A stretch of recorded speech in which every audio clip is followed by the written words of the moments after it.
আসসালামু আলাইকুম ভিউয়ার্স, সবাইকে স্বাগতম।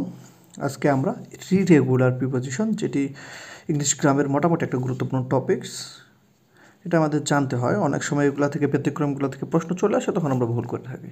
আসুন আমরা ইররেগুলার প্রিপোজিশনটা কী এবং এর ব্যবহার কোথায় এবং কীভাবে হয় সে সম্পর্কে জেনে নিই। তবে শুরু করার আগে প্রতিদিনের মতো একটি কাজ, ইউটিউব চ্যানেলটি সাবস্ক্রাইব করে না থাকলে সাবস্ক্রাইব এবং ফেসবুক পেজটি ফলো করে সাথে থাকুন এবং লাইক কমেন্টস করবেন। আসুন শুরু করি। এই যে ধরুন পাস্ট, এই যে পাস্ট, এই পাস্ট হচ্ছে একটি ইররেগুলার প্রিপোজিশন।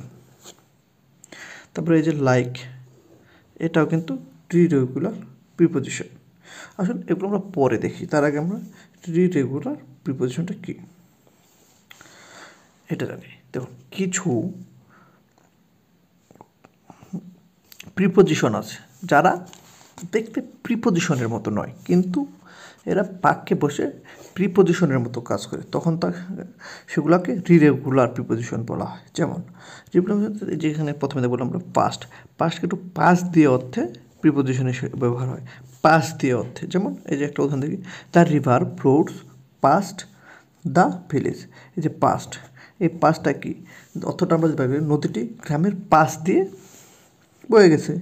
তাহলে এখানে কি এই যে পাশ দিয়ে অর্থে বোঝাচ্ছে, সেজন্য এখানে একটি প্রিপোজিশন। আবার লাইক কি মতে অর্থে, যখন লাইকটা কোনো বাক্যে মতে বোঝায়, মতে অর্থে বোঝায়, তখন সেটা প্রিপোজিশন হয়। যেমন এখানে দেখি, Abdullah looks like his father, মানে কি আবদুল্লাহ তার পিতার মতো দেখতে। এই যে মতো আসতেছে তখন এটা প্রিপোজিশন।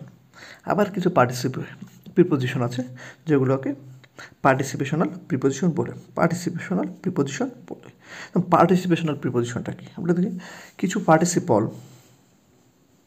আছে যারা নাউন ফ্রেজের পূর্বে, নাউন ফ্রেজের পূর্বে বসে প্রিপোজিশন হিসাবে কাজ করে, এগুলোকে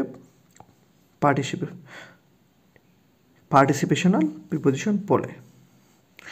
পার্টিসিপেশনালগুলো কী এবং এদের কী অর্থে কীভাবে ব্যবহার করা হয়, আসলে সেগুলো জানি। এক্সক্লুডিং, বার্নিং, অ্যাকসেপ্টিং, এগুলো কিন্তু যেমন ব্যতীত, ছাড়া এবং বাদ দিয়ে অর্থে প্রিপোজিশন অর্থে ব্যবহার করা হয়। এগুলা যখন ব্যতীত, ছাড়া, বাদ দিয়ে অর্থে ব্যবহার করা হয় বাক্যের মধ্যে, তখন সেটা প্রিপোজিশন হিসেবে।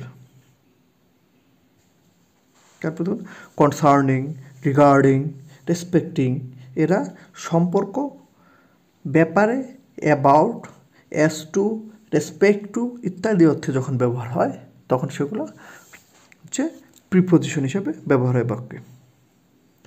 কনসিডারিং, গিভেন, হচ্ছে বিবেচনা অর্থে যখন এই কনসিডারিং এবং গিভেন বসে, তখন সেটাও কিন্তু প্রিপোজিশন হিসেবে ব্যবহার হয়। ফাইলিং, উইদাউট বা না হলে অর্থে প্রিপোজিশন বলে। এই জিনিসটা যখন উইদাউট বা না অর্থে কোনো বাক্যে ব্যবহৃত হবে, তখন সেটা প্রিপোজিশন হিসেবে। আমরা যদি আরও কিছু দেখি, যেমন ফ্লোয়িং, আফটার বা পরে অর্থে প্রিপোজিশন ব্যবহার করাতে হয়।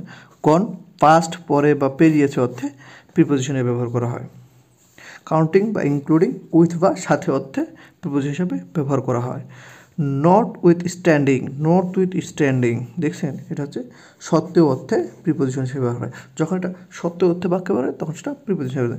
তারপর সেভিং বা সেভ অর্থে, ব্যতীত বা ছাড়া অর্থে সেভিং এবং সেভ প্রিপোজিশন হিসেবে ব্যবহৃত হয়। টাচিং হচ্ছে উইথ রিগার্ড টু বা সম্পর্ক অর্থে যখন বাক্যে ব্যবহার করা হয় টাচিং, তখন সেটা প্রিপোজিশন হিসেবে ওই বাক্যে ব্যবহৃত হয়। ধন্যবাদ সবাইকে এতক্ষণ আমাদের সাথে থাকার জন্য। আসসালামু আলাইকুম।